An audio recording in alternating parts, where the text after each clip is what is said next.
Good afternoon, everyone. I'm sure by now everyone knows that our water infrastructure bond issue did not pass during yesterday's election.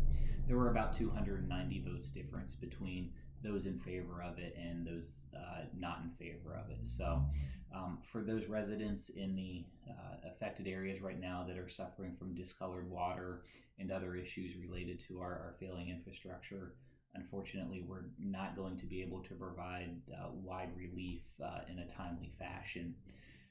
But with the levee's failure, what we will do in the village is we will continue to look for those projects that we can do within the constraints of the funding we have available each year. And when we look at those projects, we look for projects that will have the most widespread effect or that will hopefully provide relief to the most amount of people, again, that we can do within the constraints of the funding we have available. Earlier this year, we submitted a Coomer Brown Fremont Loop project for grant consideration. That grant was not approved, but the Ohio Public Works Commission grant application period ended at the end of October, so we did submit that project for consideration for an OPWC grant.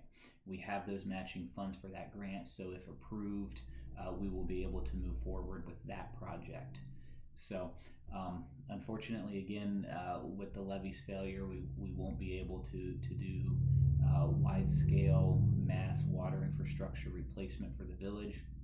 We'll have to continue to just work the best we can to identify those projects that we can do that will provide relief to those suffering from this failing infrastructure at this time. So for everyone that voted, I do appreciate you going out to vote for it. For those that did not vote in favor of it, I know I talked to some of you about the financial hardships of it, so I can't appreciate that. I do appreciate you just going out and voting. So, as always, I'll do my best to keep everyone updated as we identify projects and start working on them and get that information out there. Thanks, and I hope you have a good evening.